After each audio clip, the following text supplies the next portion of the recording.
This is our league, and this is your league. Broadcasting from the 55-yard line in Japan to the shores of the Great White North and everywhere around the world on Gridiron America Radio and the Sports History Network.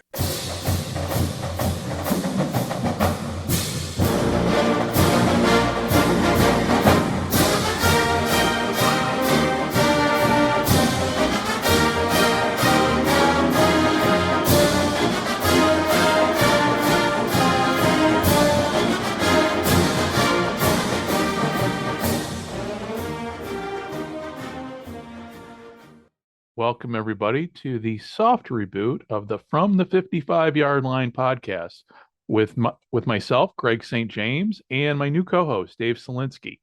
Unfortunately, Dave was not available today to record this episode, but Dave will be returning. Actually, he will be coming on for his first episode, hopefully in the next week or two with the holidays. It's, as I speak right now, it is December 14th here in Japan, and we have set out to restructure the podcast a little bit to get away from, to actually broaden from what we did with Scott Adamson and I doing Canadian football history. The podcast now is going to take a broader approach. We're still going to talk about the CFL, Canadian football, which is not only Scott and I's favorite, but also Dave and I's favorite football to talk about. But we're going to talk more also too about other sports, football, baseball. We'll probably at some point talk about Japanese baseball because that's kind of how I spend my time during the summers here in the evenings watching the Nippon Professional Baseball League. And for those of you who have listened before, it's been about an 8-month break here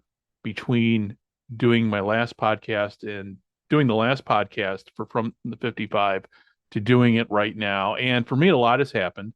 I have since moved from a rental house to a permanent condominium here in Japan. I have a new studio, complete. Now, obviously, this is an audio podcast, so you can't see it, but at some point there will be video, hopefully in 2024 coming up as I kind of learn the ropes of how to do video, live streaming and that. Being retired here in Japan, I've got a lot of time now after the move, everything's settled down. I've got a lot more time to kind of figure on a technical side how to figure things out to help make this podcast better, brighter, more accessible to other people. And so with that said, now, for those of you wondering, hey, where's Scott at?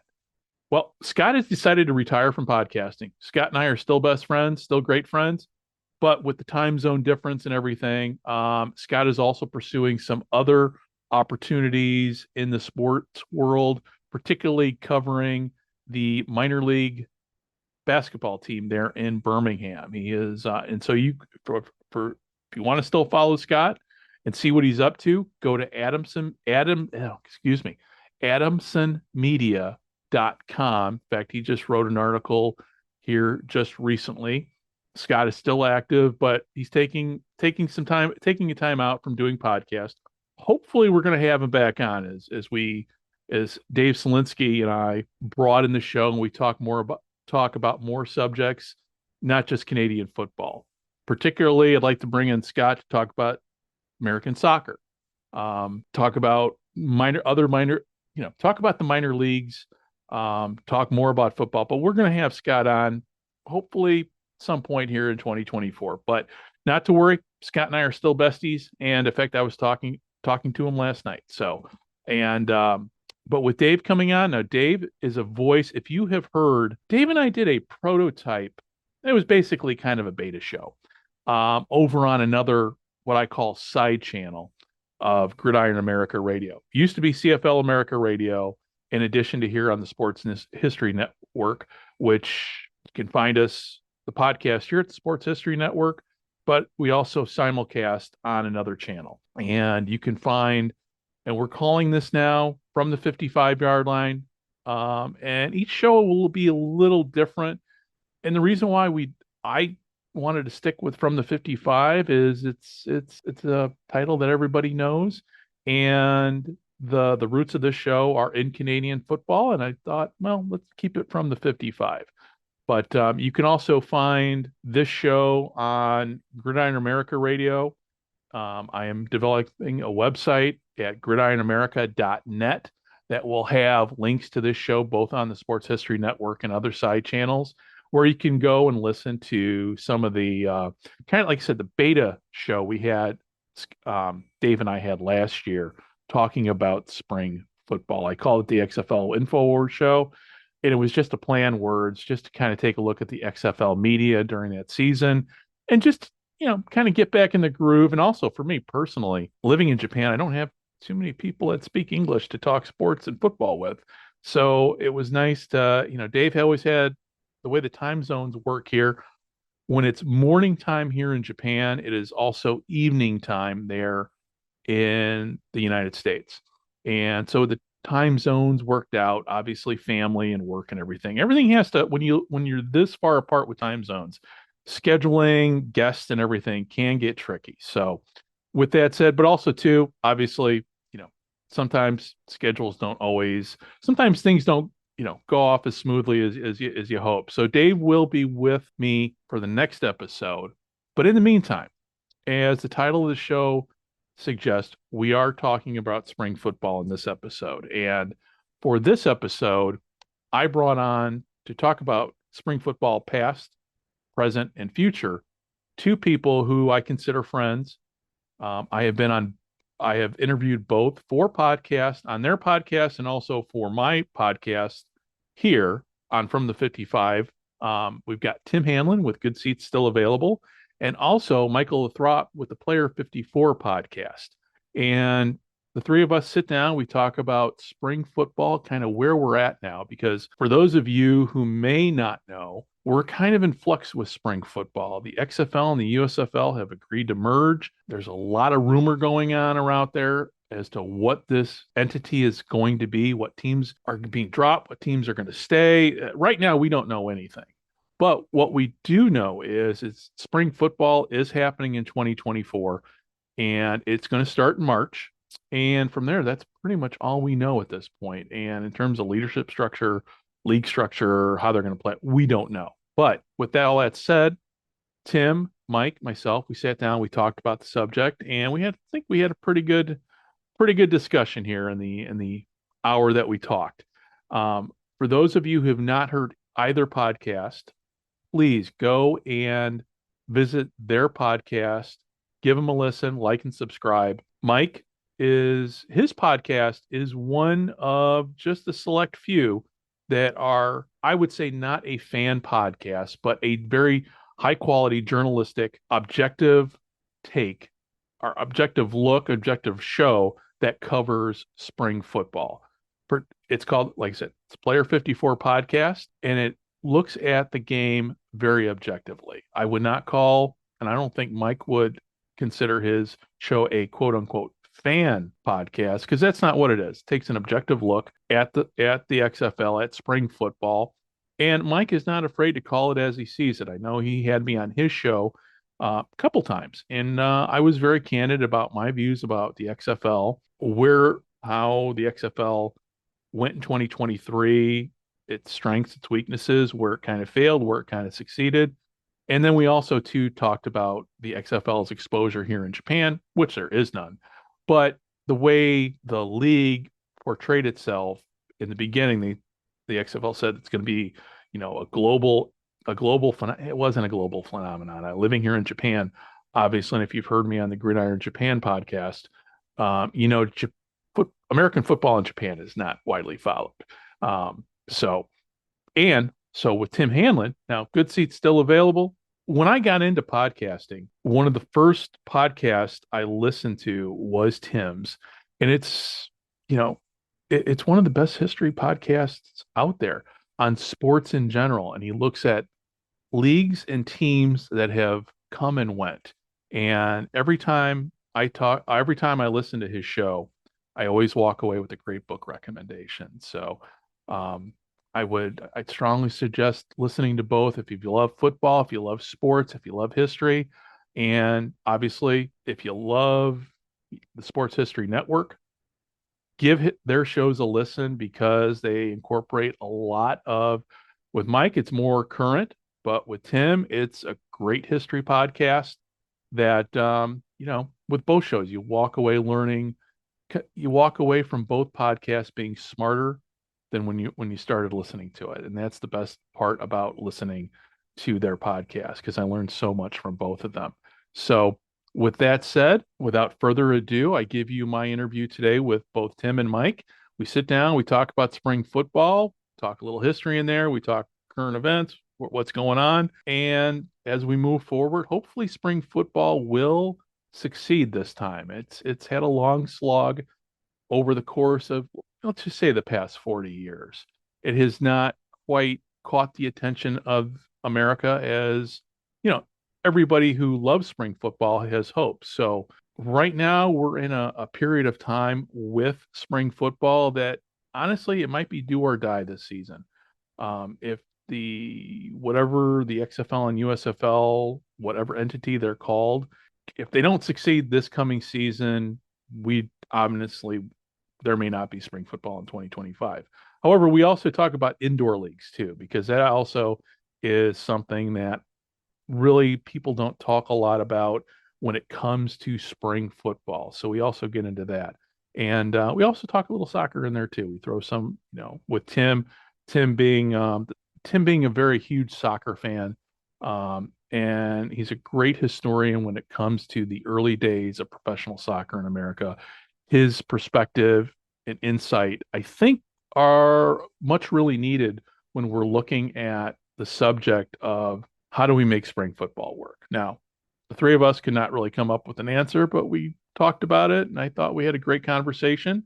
And I hope you agree with me. And without further ado, I give you the soft reboot of From the 55-Yard Line podcast as we talk spring football with Mike Lathrop of the Player 54 podcast and Tim Hanlon of Good Seats Still Available podcast. And we will see you on the flip side in the next episode of From the 55-Yard Line after, hopefully in the next week or two here after the Christmas holiday. So again, thank you very much for listening. And without further ado, here is my interview with Mike and Tim. Hey, everybody. It is Greg here, and I am sitting down with Michael Lathrop from the Player 54 podcast and Tim Hanlon from Good Seats Still Available podcast.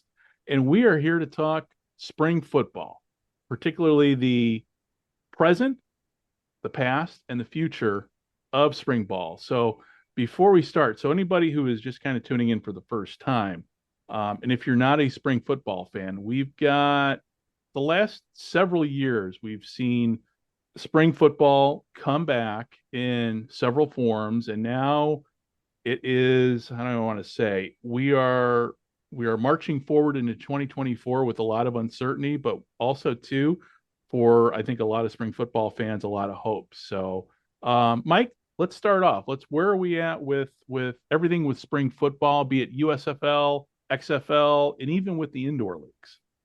Well, I guess you'd say what 2019 was probably this new age, you know, as the AAF and XFL, was all reported of coming back.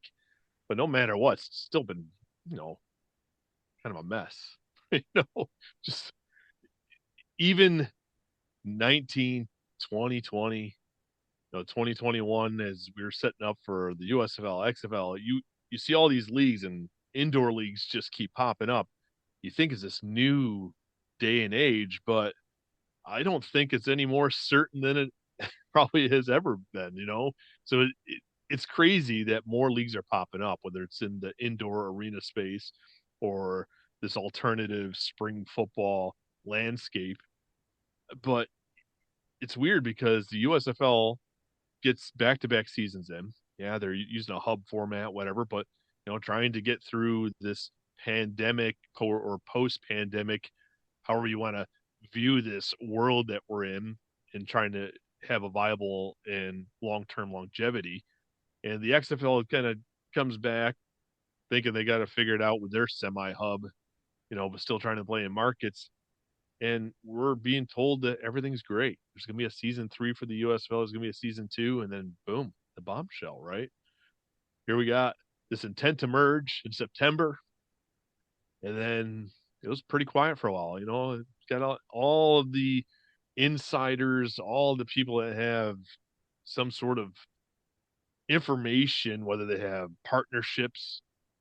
Everyone was sharing these different how many teams, what teams are going to survive. Well, we found out back on November 30th that, okay, the federal regulatory review process is approved, but we don't know anything more.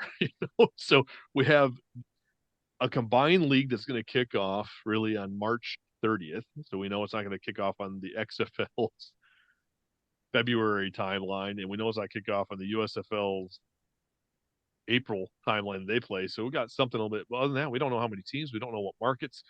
We don't even know the name of the league. But we know that there's one league going to kick off on March 30th, and I guess that's it. That's really where we're at. And we know we do know kind of the leadership structure right now as to who, because that was always, to me, when this all came about, the first question is who came to who first. And there was also the debate again on social media when you get down to it, the people, and I'm going to use air quotes here, in the know as to, because I heard contradictory information from guys like Mike Mitchell, James Larson, my buddies over at the USFL podcast. Nothing, I mean, some things fit, some things didn't, but we really didn't get a sense of anything as to kind of how this came about, why it came about. I mean, we could all guess as to why it came about. And Tim, as you well know, with these, with these leagues, money is always the factor in this, correct? Yeah, look, I mean, I don't think and konnichiwa, by the way. Thanks. I didn't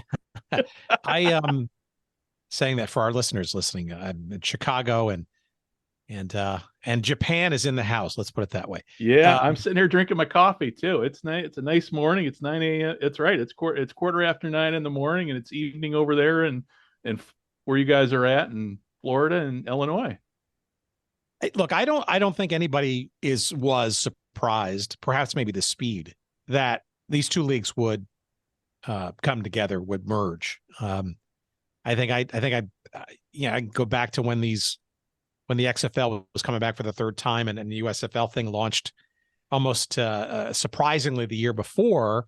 It just seemed inevitable, right? There's just no way that spring football across 16 markets, maybe a couple overlaps, and there's just not enough of it out there, and so I'm not surprised at all this. I think also one shouldn't look too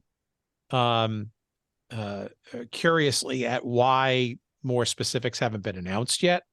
To me, that feels like they're really trying to figure out the playing locations and the and how to domicile the teams and that kind of stuff. And look, at the end of the day, if by early January they can't figure all that stuff out, they'll push the reset clock probably to the next season, right? I'm not worried about that. I think really what all this is sort of kind of circling around though is that spring football is still viable. To go from 0 to 2 leagues, there's history, there's precedent for that in the realm of professional soccer back in the late 60s. Listeners to our show might know that. After 1966, the World Cup and the United States actually had a live viewing of the 1966 World Cup. 1967, there were actually 3 sets of sports entrepreneurs that actually whittled down to 2 who launched leagues simultaneously and just to disastrous results. And the soccer didn't recover until the mid 1970s at the latest for that. So look, I think everybody's trying to proceed with caution, and I think it's a smart idea to not leak out stuff too quickly.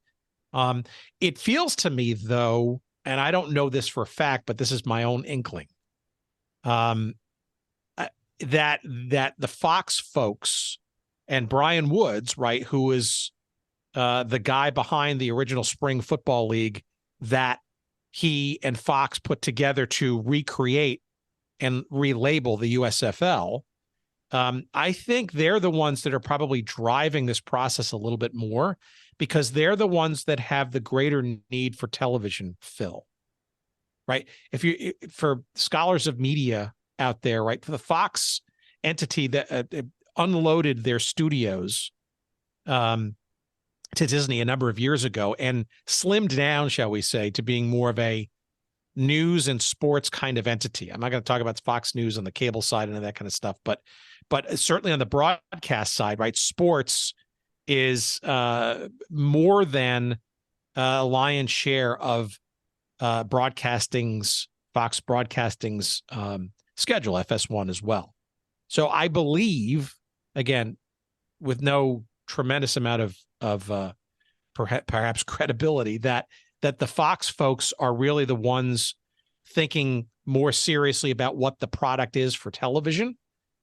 Maybe you could make the argument that XFL is a little bit better in terms of the product on the field. And maybe that's why it's taking so long, because you're trying to make the Reese's peanut butter cup out of the peanut butter and the chocolate here. That's the way I look at it, only because I'm not sure what the value proposition of this, at least in the near term, is on the, in the stadium, right? The revenues are most immediately going to be coming from television. And if you don't get that right, game's over, right? It doesn't really matter how good sort of the product is. So that's my belief. I don't know that to be true, but I think the Fox Sports people care about this merger happening to their marching orders versus anything else. And like you said, with television, using the example, without television, you're dead in the water. The old World Football League, classic example of obviously that had other issues when it happened back in the 70s. But going to what you said with television, there was a news report that came out that NBC is not going to go on with the partnership. So with Fox being kind of the controlling partner here, do you guys see a couple things here? Because I know when the XFL was struggling in the ratings on cable, then they went to over-the-air TV, and then the ratings went up. So do you guys have, in terms of like the media landscape right now in the States, obviously I'm over in Japan, so I'm kind of out of the loop. And it's only been a year, obviously, but a lot of things have changed with people no longer having cable, because the cables and satellite subscriptions are way down. Looking back on it, if my wife and I were still living back in the States, I probably would still have cable, only because that would have allowed her to, stay in touch with Japan through a package service that you can only get through the cable companies. But the TV that we, back in the 70s, everybody had over the air and everybody switched to cable. Now it's going back to people dumping cable, but everybody watching, the NFL, good example. NFL Sunday Ticket is now on YouTube. Everything's being streamed. So, and with all of that happening, the change in the media landscape, is it going to help, in the long term for these minor leagues, XFL, USFL, and even with soccer? Soccer is another good example. That's with the MLS going to, not that the MLS is a minor league, but it's a sport that has attached its future, I think, to streaming. So I'll throw that out to you guys. Thoughts? Yeah, I think the world has changed. Greg, you and I have talked about this on my show about how, that landscape. I think leading into the pandemic, we were seeing the shift to streaming and cord cutting. I think the pandemic just pushed it into overdrive. I think once these cable, like whether it was ESPN, Fox Sports, whatever, lost their lives, their live sports, I think some people started thinking, well, do I really need my cable subscription? I was one of the guys that only had it because of sports. And then when I realized, I'm like, well, what am I paying for cable if I don't have live sports? Right. And so I became a cord cutter. So I ended up being one of those guys that got ESPN Plus. I'm back to my little digital converter box, getting over the air, so I have my ABC, CBS, NBC, Fox, right? I'm like, in the grand scheme of things, It's not needed. And when a league like the XFL was available on ESPN Plus, you could stream every game. Yeah. It didn't matter if it was on ABC, didn't matter if it was on FX, ESPN, whatever. They kind of did themselves a disservice, meaning the Walt Disney Company owning the broadcasting rights by doing that, because there was no reason to go back if you were an XFL fan to go purchase the cable subscription, right? You don't need the cable service anymore. You can I can still keep my ESPN Plus or just catch the games that are on ABC when it's. I mean, so I don't. They're in this world where it has significantly shifted, and I do not see it going back. So when TV money is where it's all at, I think it's kind of also a very odd place for leagues like the XFL, the USFL. Mm-hmm. So you're dependent on the advertising dollars tied to those games, especially the USFL, because it wasn't butts in the seats that were paying for anything. I mean, they were getting 2-for-1 deals, and they were lucky if they're still drawing a couple thousand for some of these, games, and say Canton that didn't really have a home team. So right. They put themselves in a tough spot. Now, let's be fair. The USFL was subsidized big time with the venues. The city of Birmingham came and stepped up big time. The city of Memphis, in that partnership with FedEx, was huge for them. So I don't know how much of a hit it is, but we know it's a hit because they were 100% reliant really on revenue coming from their advertising dollars. And then, when we dug into the numbers, they didn't have that 18 to whatever they say that coveted. They had decent viewership, but they didn't have what was that target market that the advertisers wanted. So when you dig into it a little bit, it did not look good for the USFL. Now, are they the driving force behind this? I don't know, because the numbers for the XFL when they came back didn't reflect what 2020 was. I mean, I alluded to the landscape. The world has significantly changed. So even coming back 3 years after that and having another season, they didn't have the same viewership. So even though you're right, going to ABC, there was an uptick, and that's what. But I mean, you got to now put it on the big boy channel, right? That's what it comes down to. You can't be playing around with the FXs, the USAs, and FS2s and stuff. There's just not enough people that have it. Even if that's the case, is that appointment television for them? Because that's the other issue. This is not the National Football League where people are tuning in. So I think it's very different. Yeah, it's significant. Maybe it was the USFL. I mean, I've had my sources, my contacts, and I heard it's Redbird Capital, and that's been reported by some other people. But it takes two people. Yeah. Neither one, I think, was happy with their viewership, and I think that National Football League partnership that Moose Johnson, he came out and I know the XFL has all been about. I think that played a big factor as they realized they weren't going to get anywhere where they wanted to with the National Football League official partnership if it's ever going to happen by competing against each other. Right. And with the NFL, I mean, that's kind of the 900-pound gorilla in the room when it comes to spring leagues. Tim, when the World League of American Football started, wasn't there a buy? Correct me if I'm wrong, but there was the World League of American Football, which was a spring league back in the early 90s. That was the NFL was a partner in that, correct? No, they were the owner and operator of it. Yeah, they were the owner and the operator. Okay, I couldn't remember I was in college back then, so that was going way back. But how did the World League of American Football, for those people, because that's one of those leagues that when we talk spring football, that honestly doesn't get talked about enough in terms of the lessons learned from that. Tim, if you could speak to that, I'd appreciate it. Well, a couple of things. So first of all, I actually want to close on the point that you guys are talking about on television. Okay. Look, I think where the league, whatever it's going to be called, is sort of fits in between right now is really, there are two extremes, and then there's this big gooey middle, right? Mm-hmm. One is broadcast, which is the ultimate reach vehicle. That's the NFL ad nauseum, right? So that's broadcast television, over the air, that kind of stuff. And the other is the much more modern day reality of streaming, ESPN Plus, in the case of MLS, the Apple thing, right? I mean, there's still conjecture amongst MLS fans that whether that was a good deal or not a good deal, right? I think it was a little ahead of its time, but you couldn't find the semifinals for MLS Cup on regular television, or you had to be a subscriber to Apple TV Plus in order to get those. Now they relinquished and showed the final on Fox over the air rebroadcast. But wait, I it guess it wasn't even a live broadcast. No, it was a live broadcast. No, they picked it up, gotcha. but it wasn't sort of clear as to the league was they hedged a lot about if that game was going to be available for free over the air. But in the middle is this former, I guess, is this cable thing, right?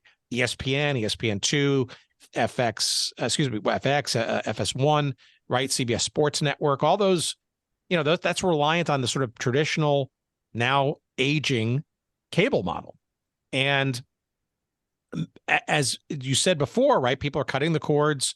If they are doing a live streaming bundle, they're doing it from an online kind of thing, right? The YouTube TVs of the world, the Hulu Plus TV kind of thing. And that's fragmenting, right? So I think if anybody's launching a league or anybody is trying to sustain some kind of sports endeavor, I think you kind of have to have kind of your feet in both of those two extremes.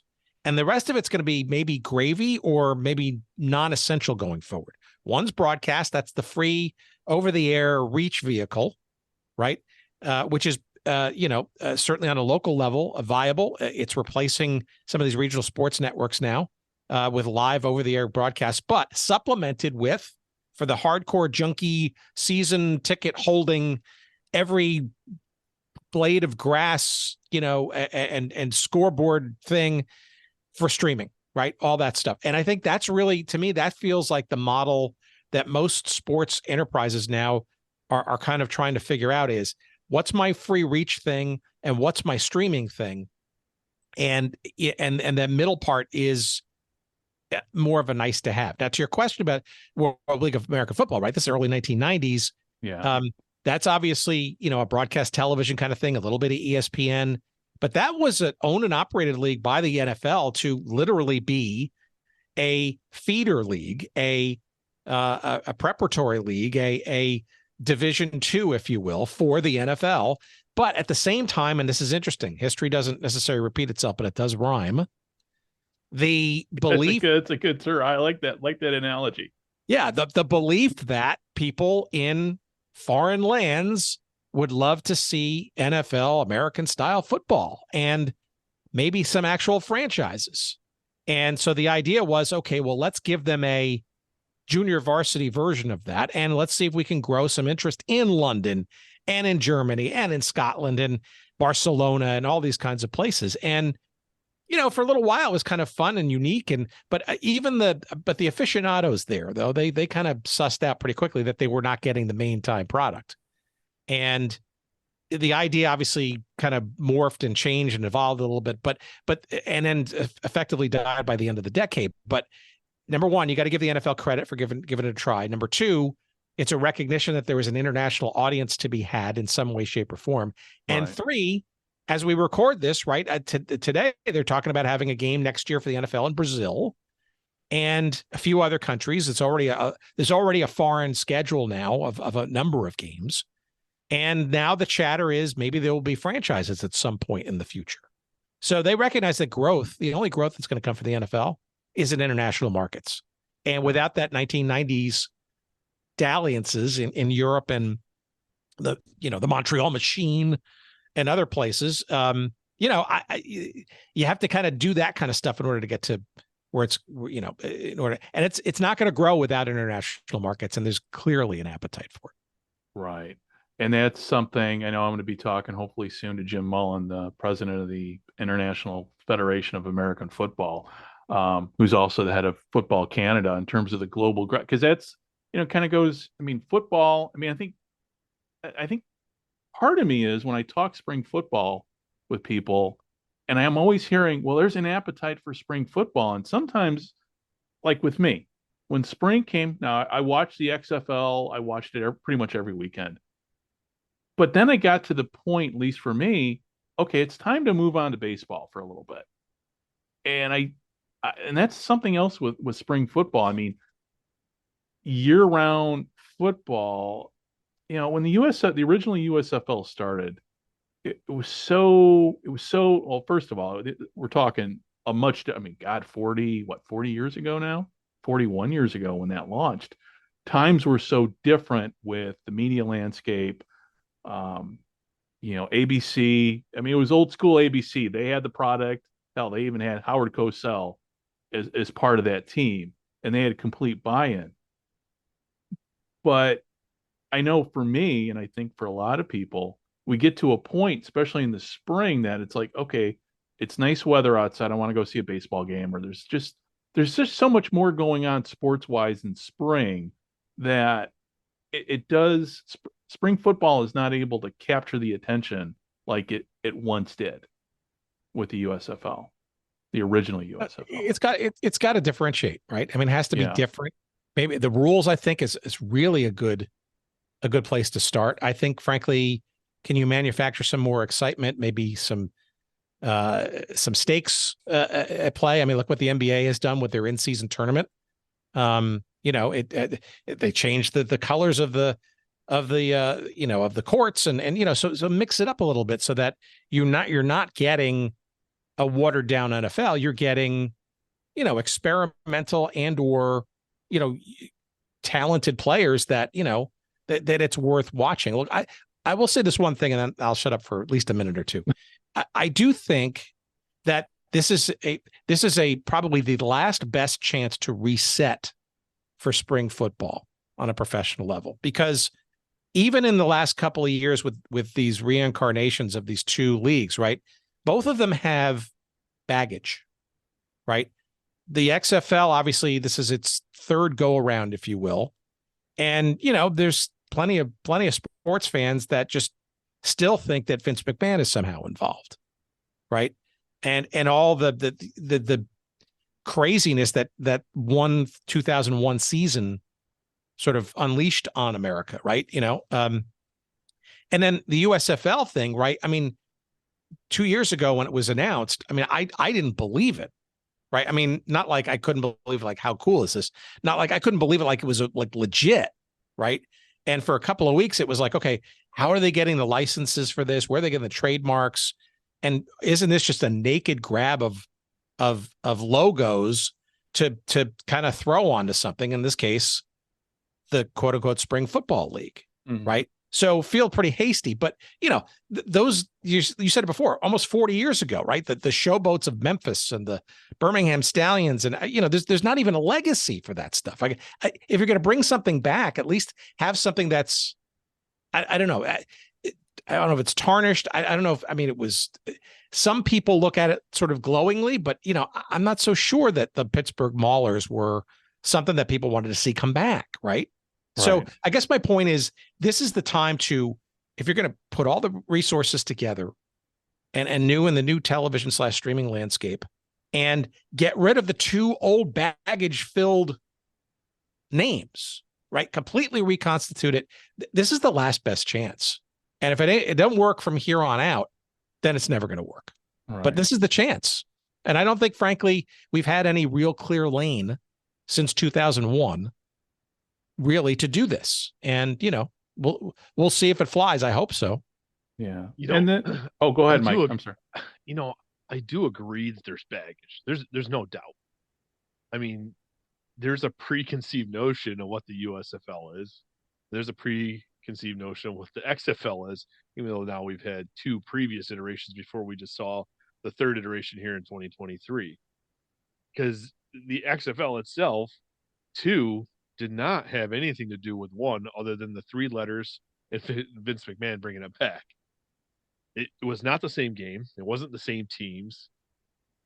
You barely had anybody involved that may have been coached, that might have played previously, that were, Tom Luginbill on the call, might have been coaching as a quarterback coach with the LA Extreme in 1.0 and is in the booth or on the sideline with ESPN for, so if you look at it, those don't jive. But now here you're in the third iteration. Dwayne Danny Redbird bought into something, right? 15 million. Then they had to pick up a couple more $1 million, somewhere around $23 million to get the XFL name. So they were in the hole before they even got started. It's tough to let go of something that you think was worth 23, almost $24 million before you even start sinking money into hiring people.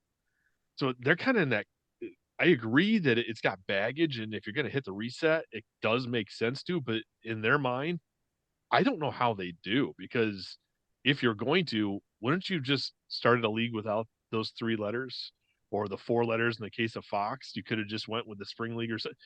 I think they're a little bit more invested in it. I know we hear the National Spring League. I know we're hearing the United Football League. I'm hearing from some people that it's not going to be either one. They're just buying up intellectual property to make sure no one else could run at them from these other angles. They're just trying to protect their own. So again, it's hearsay. Yeah. This is not proven to be anything. So anyone that's Right. like, oh, Mike Lathrop's reporting, I'm not reporting anything. Like it's all over the place. So do Yeah. they go? It would make sense to reset, because how do you bring those 2 brands together? I mean, are they going to reset teams? Because either way, you're still going to have affiliated with the Birmingham Stallions, with the USFL, right? I mean, it's always going to have that affiliation. Now the St. Louis Battlehawks with the latest 2 iterations of the XFL. If you're not rebranding teams, that stigma's not going to go away, even if you get rid of the 3-letter, or 4 letters of a league name. So I mean, I agree. Here's a reset, but I don't know how they really do it, because you've got too much invested in trying to build those fan bases and those brands one way or another. So they're in a catch-22, no doubt. And from a market, and marketing, I think, is obviously the key. And my biggest complaint with the XFL, and I think you and I have had this conversation, was with the XFL, because that's what I kind of focused on. With the 3rd iteration, it didn't seem like it was marketed as well as the 2nd version.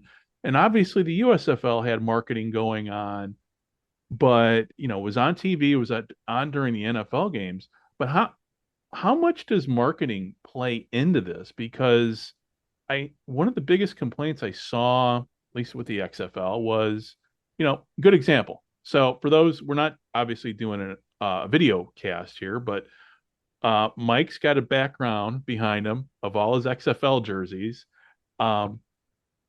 Just getting stuff out to the fans who are the hardcore fans. From a marketing perspective, the XFL kind of dropped the ball on some of that stuff. And I know version 2.0, I didn't hear that. But Mike, what your thoughts on that? It wasn't kinda. They did drop the ball.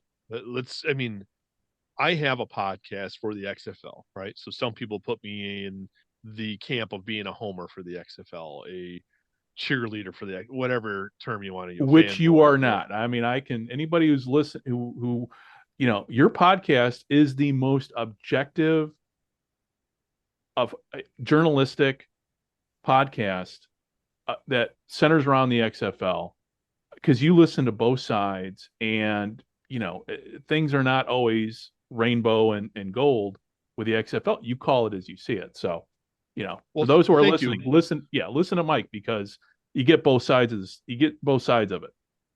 Well, I appreciate that, because when I set out to do this, I'm like, well, everyone kind of has their way of doing things. I saw shows were just more alike, and I'm like, well, somebody just wants the news. Someone wants the reality. Let them make their own decision, right? I mean, I'm in the camp. I'm a season ticket holder, and I do not hide that from anybody. So I'm in the camp of supporting the XFL, and I don't, have season tickets or do it for the USFL. But here's the thing. Anybody in Florida, now I live approximately 3 hours away from Orlando, but I drove, there are no billboards. Anybody driving around, for how often I go, I fly in and out, whatever.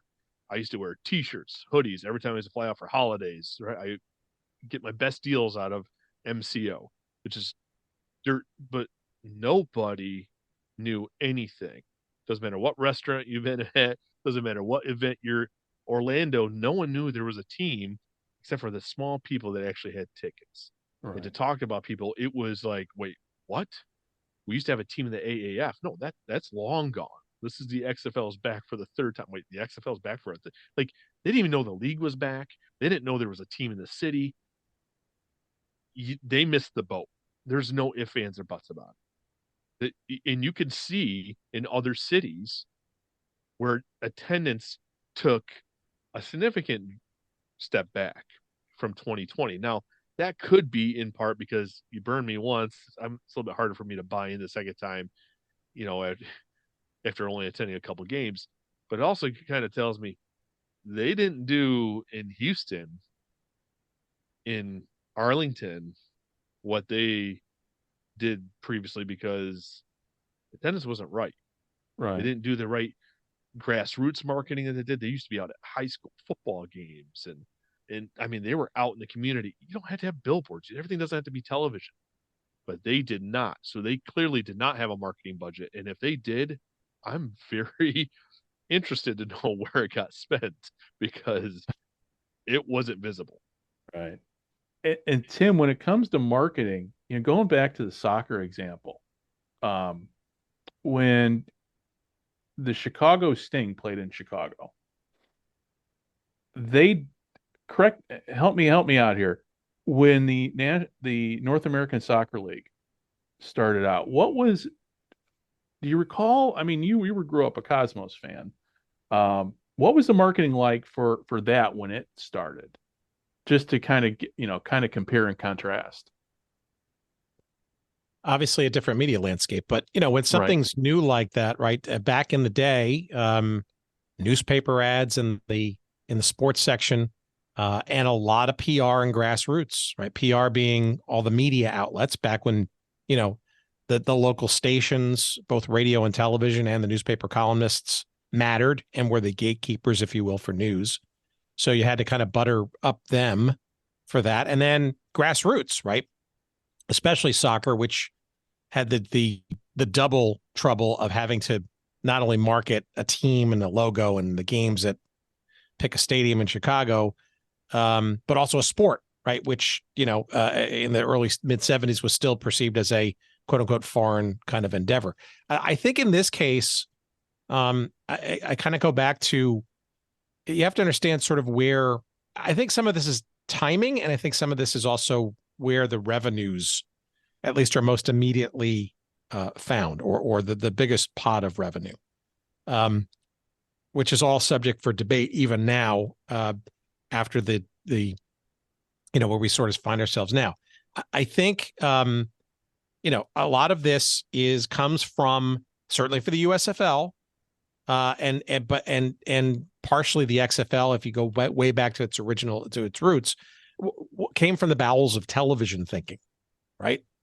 And the product is television, and the in-game or at-game experience or the attendance, not necessarily, is frankly second, right? Because it's certainly a lesser and more variable part of the economic scheme. Television, at least, is the bigger sort of driving force and the bigger dollars at stake.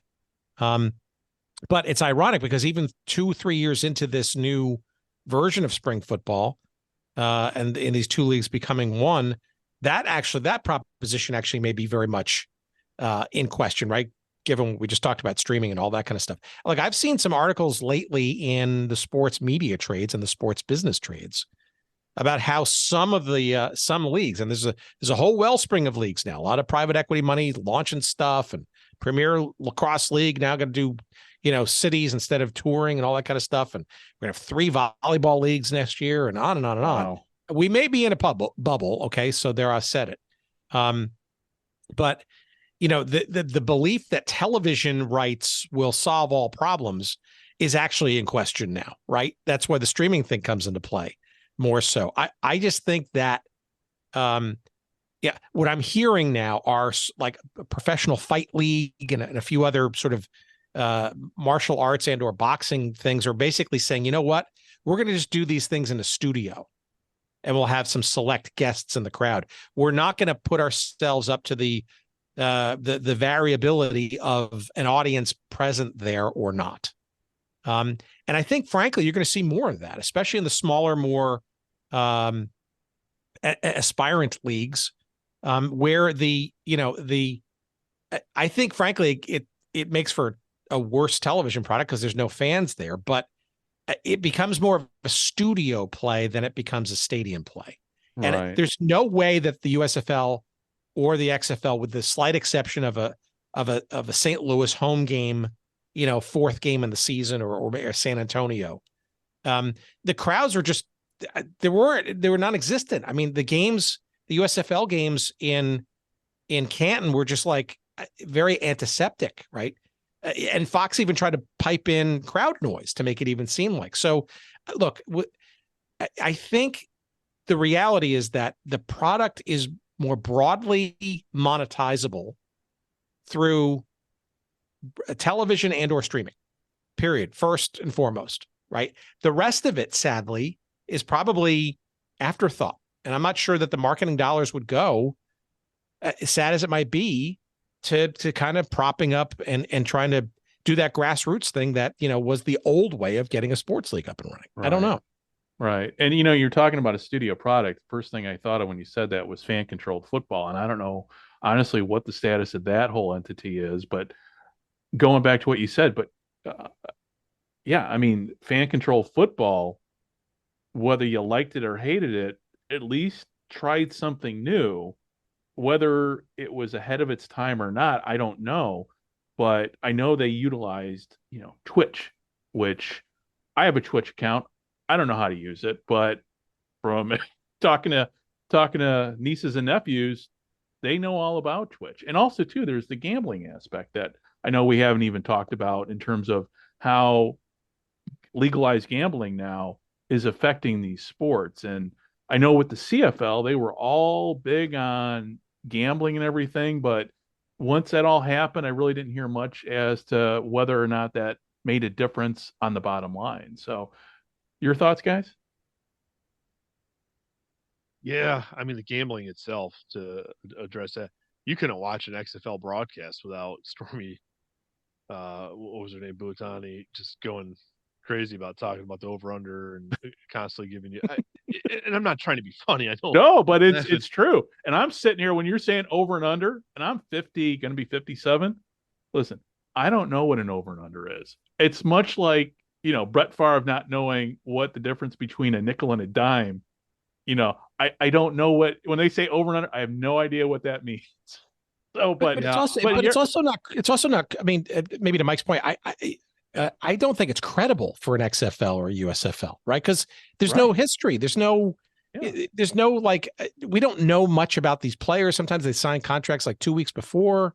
I mean, it's one thing that betting for properties with long histories and, substantial statistics and heritage and branding and all that kind of stuff. But just to say, hey, we're a new league. And, oh, by the way, this volleyball team's going to be playing that volleyball team. And the odds are, +5 on this one. Like, well, I don't even know what this volleyball thing is all about, Right. So it just feels like these properties in spring football felt kind of immature to be betting on, let alone watching. Yeah, I agree with you, Tim. That's kind of how I felt. I'm like, okay, it's, okay, enough about the over and under.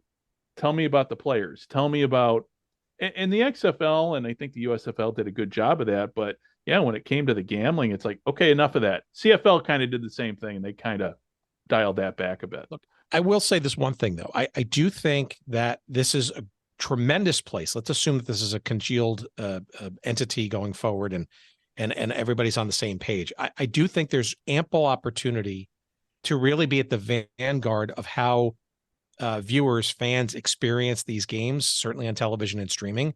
I think there's a real movement, especially among younger audiences, to want to engage more with the actual broadcasts. Twitch is an example of that. But I'm thinking like multiple camera feeds and alternate voice casts and stuff, right? Barstool Sports or otherwise. The ability to prop bet if you want to or not, because you want to lean back or so the streaming dynamic really allows for that kind of stuff, because you can have multiple feeds and they can be all kind of group watch parties, that kind of stuff, and you can cast it to your TV set. That's what the younger audiences want anyway, as TikTok takes over everybody. So if you do, I think that really is going to become more of the sports product going forward. And I would argue that this spring endeavor may actually have a few more licenses, shall we say, to kind of play with some iterations of this kind of stuff before the NFL decides to do it or not, right? Let this spring league kind of do the experimentation. And then if it really works, we'll colonize it and call it our own.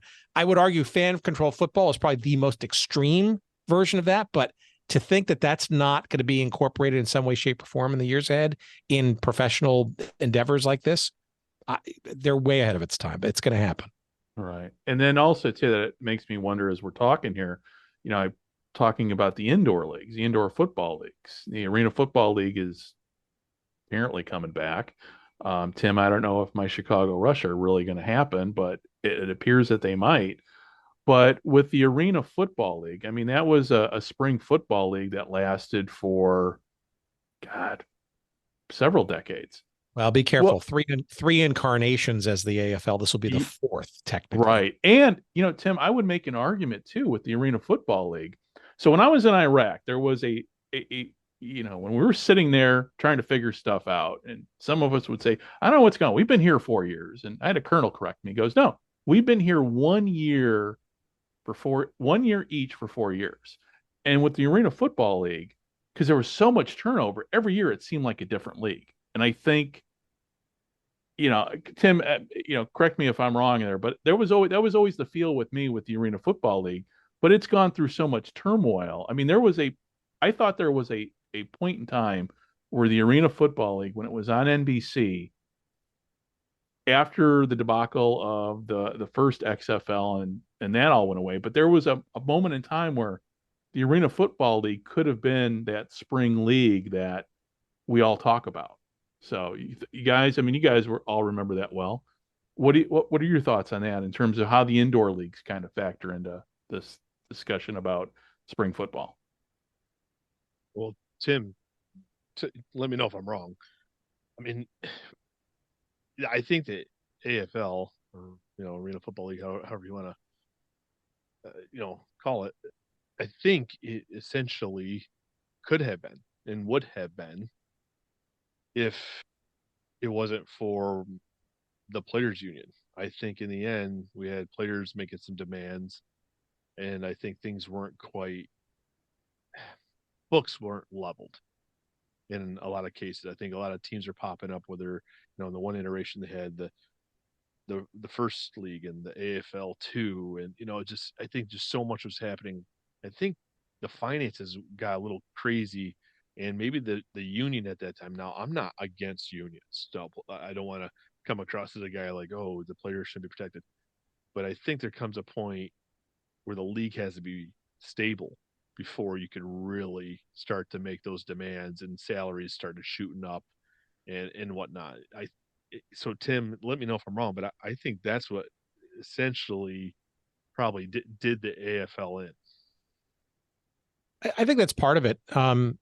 Look, we had Jim Foster on our show in our first year or two. Jim Foster was the originator and the founder of the Arena Football League, famously writing on the back of a manila envelope while attending the 1981 Major Indoor Soccer League All-Star Game at Madison Square Garden, where he got the idea for arena football. Fascinating story, idea, the whole bit.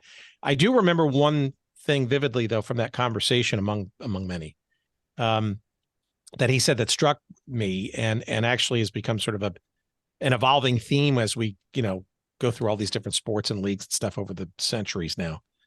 And that's his biggest regret was acceding to the investors and the owners to going the franchise model versus central control.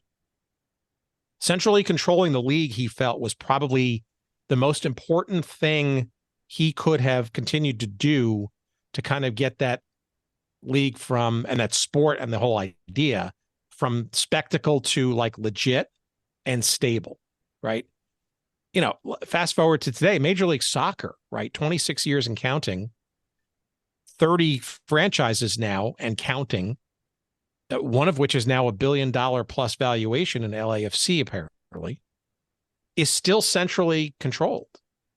Now, the naysayers will say, well, that's just, communist football and, it's parity and it's a weaker product. It'll never be the Premier League. Well, the Premier League teams are going bankrupt now and taking all kinds of foreign money from some dubious sources and stuff. So I'm not saying one's better than the other, but in terms of, stability, I think that was probably one of the issues. Now, to the NBC thing back in the aughts, NBC threw the whole kitchen sink. I remember there was a pre-first weekend article in the New York Times, I think it was, talking about how much the producers and the directors and the talent were having so much fun in the lead up to getting these first weekend's games up on the air on NBC because they were able to do so many fun things that they couldn't do with the NFL. Remember, they were trying to fill the void of having lost NFL games to, but the interesting thing about that deal was, I don't think people remember this, that was a time buy by the AFL.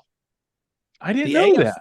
The AFL essentially bought time and was responsible for selling the bulk of the advertising. It might have been a 50-50 joint venture in terms of the ad sales, but it was essentially production costs only on NBC's part.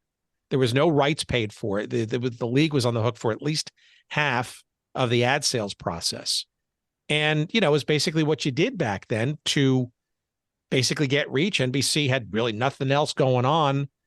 And certainly it was a cheap way to fill the gap. And, they gave it I will tell you that you could not have produced it more professionally. It was like the NFL on CBS or whatever that NBC used to have for the AFL. It got a little rich though. You had like Al Troutwig, talking in the studio and stuff, and we're analyzing like 6 games going on a Sunday. Most people didn't know what the hell the AFL was or what the Dallas Desperados were and that kind of stuff. And yet you had all these analysts kind of, nitpicking the game like it was an NFL game. So it was a little much to the serious fan, but but it only lasted a couple of years. And,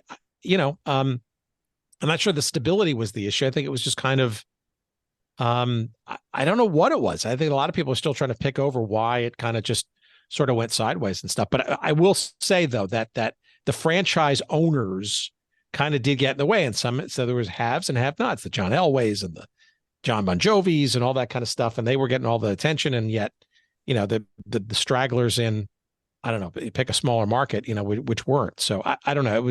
It certainly went sideways because of that. Yeah. Yeah. Because to me, again, talking about spring ball, it always seems like the indoor leagues and the arena football leagues, and they all kind of get left out of that conversation in terms of their impact. Because what it boils down to is it's opportunities for players. And that's something that I think always gets lost in all this, especially on social media.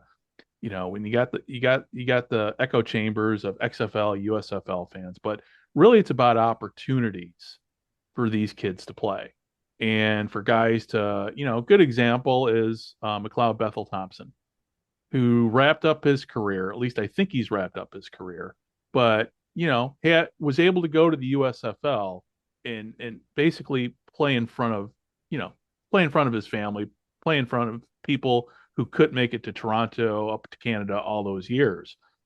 But without these leagues, I made the argument earlier today on Twitter before we went on. James Larson, made a great point with James Larson with Pro Football Newsroom, that these spring leagues are, help develop talent, obviously.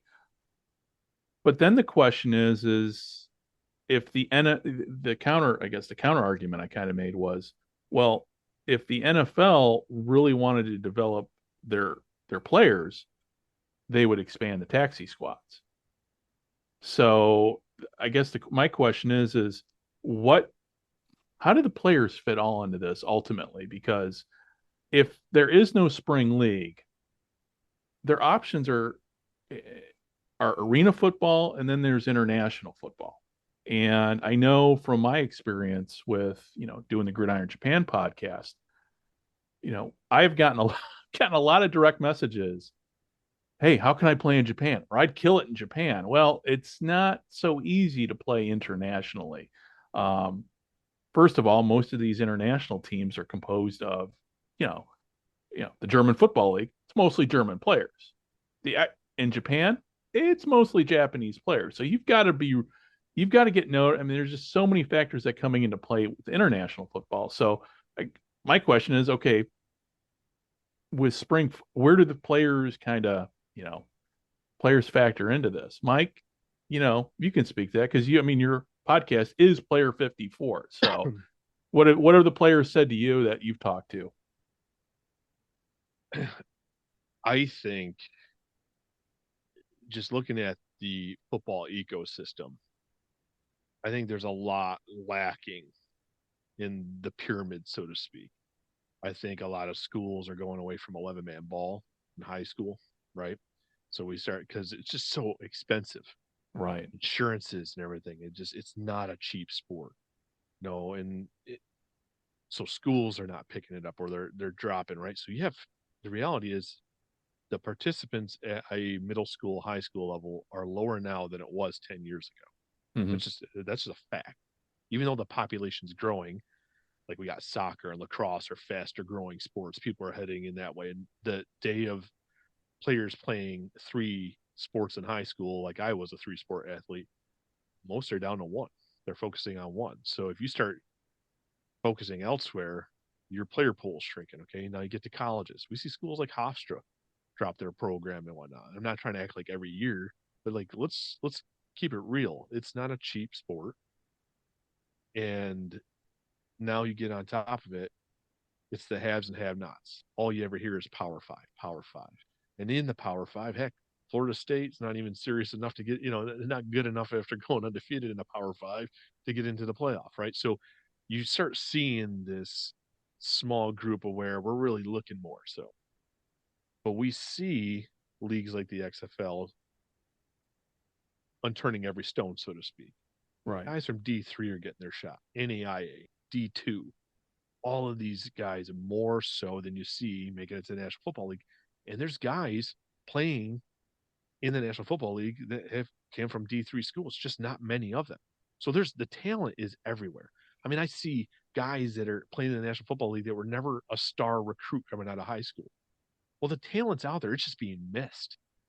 And we just see now in the National Football League, how many starting quarterbacks are out?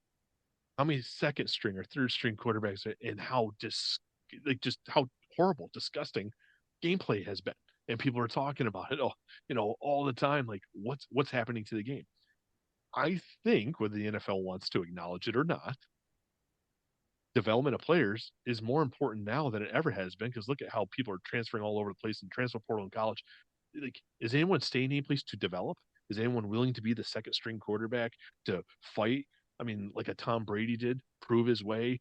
It's one way, and like no one's staying put. Everyone's running around, so no one's developing. I think the way that they used to, and for better or worse, yeah, I think the National Football League may need the XFL, USFL, arena leagues now more than they ever need. Because I mean, looking at quarterback play and injuries, it doesn't look too great on Sunday anymore. Right. Actually, I'm gonna go one step further. I think it's probably time for the NFL to finally have its official, feeder league. I mean, what the NBA has done with the G League, is a pretty good use the word pyramid. That's straight out of the soccer parlance. It's an official. It's as it's probably as good as some of the European leagues, right? It's probably the second or third best league in the world behind the NBA. And it gives kids, especially there's the G League Ignite team, which is a component of the league structure where high school, it's a replacement for high school, or you can go from high school to it's a stepping stone where you can kind of skip college, the collegiate route. And I think, the spring league, whatever it becomes, I think could easily be sort of part of that. But also it probably then brings them some economics to that, because at the end of the day, college football, right, is now a professional endeavor, right, with NIL and all this kind of stuff. And we'll see what the rest of the lawsuits look like. But, for all intents and purposes now, that it's a money-making opportunity for kids in college to play. What I worry about is, the indoor level, right, is so fractured. I can't imagine being a player, grinding it out for $500 a game in the IFL, right? The international, what do they call it? The International Football League, I guess. Indoor Football League. Indoor Football League, or the NAL, the National Arena League, and whatever comes of this reincarnated AFL. It's smaller markets, not a lot of TV, certainly. No disrespect. I mean, it's pretty fun and interesting to watch, but I'm not sure about player insurance. I'm not sure about, who's using who, so to speak, right? Don't get me wrong. I think there are a lot of great potential players out there, and I think a lot of people would play for proverbially free. But the minute they get hurt with either a season or career-ending injury, that playing for free thing idea goes away real quick and worse.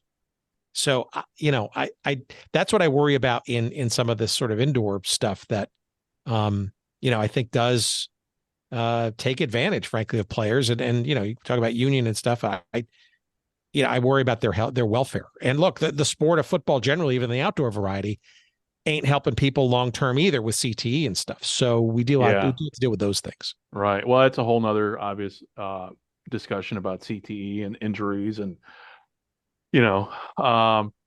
definitely outside the scope of at least this hour that we're putting in today as far as the podcast, and sitting down and just discussing spring football. Hey, before we wrap everything up, Mike, Tim, I want people to listen to your podcast people listen to my podcast, and it's much smaller than your guys's. But I know there are people up in Canada that follow this podcast that may not necessarily have heard of your podcast yet. Mike, I'll let you start. How do people find the Player 54 podcast, and how to connect with you?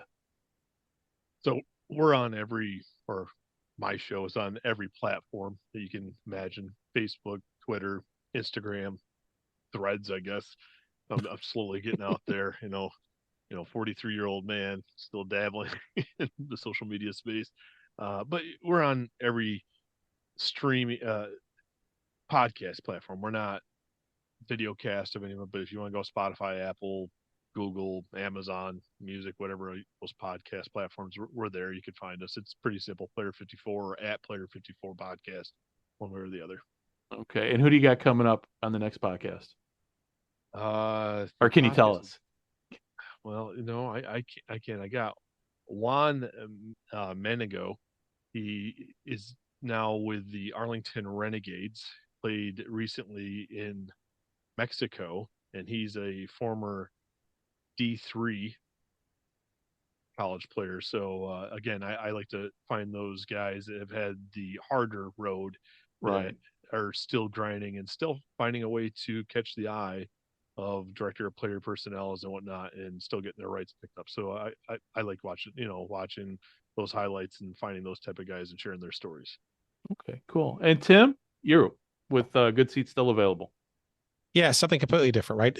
It's looking backwards in time. Football is just one of the many sports that we cover. It's called Good Seats Still Available, and it's we like to say it's the curious little podcast that's devoted to what used to be in pro sports, and it's around various teams and leagues and events that sort of have come and gone, that may be defunct or previously domiciled or relocated, whatever happened to those. And football certainly is a big chunk of what we explore. AFL, the American Football League, World League of American Football, the United Football League. We had Michael Hugh on a few years ago, that sort of ill-fated 4-team league. You remember that? The Omaha, was it Nighthawks, and the California Redwoods and all that stuff. So, but like if you remember stuff from soccer or basketball or lacrosse or you name it, or just some absolute crazier things, we come one, come all. A lot of great topics and stuff, and some of them famous once in a while. And we publish every week, so give a listen. We appreciate it. We're wherever you find good podcasts. And the great thing about your podcast is if you're a book lover and if you love sports books, Tim's website and podcast are the place to go to discover new stuff. Or in the case of old books, if it weren't for Tim, I would not have this copy of Gary Davidson's Breaking the Game Wide Open that I found for $10 on eBay. That's a steal. That's a steal because it's like $100 book on, it's just so, when it comes to, I'm a sports book nerd, and Tim, that's how I discovered a lot of things through Tim's, just being a sports history nerd,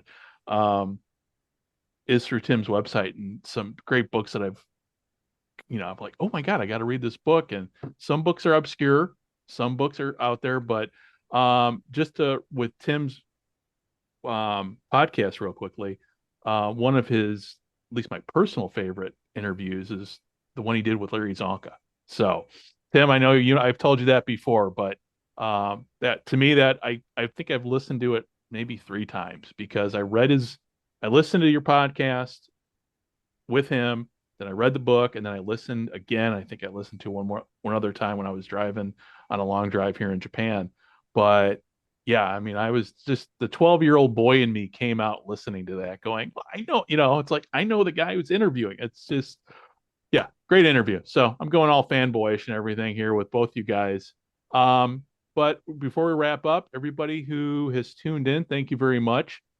You can find From the 55-Yard Line at From the 55 on Twitter. It used to be CFL America, but I changed it up and decided to make this podcast more of a general sports history, covering kind of a little bit of everything, because I'm sitting here in Japan, and it's nice to connect with folks back home to talk sports history, talk current events in sports. So you'll be hearing more of me, and also my partner Dave. Dave was not available tonight to sit in with us.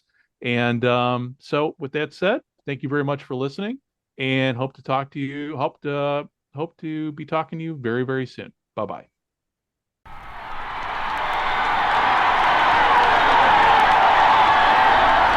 This is Johnny Unitas of the Baltimore Colts. Let's go, you Colts.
This podcast is part of the Sports History Network, your headquarters for the yesteryear of your favorite sport. You can learn more at sportshistorynetwork.com.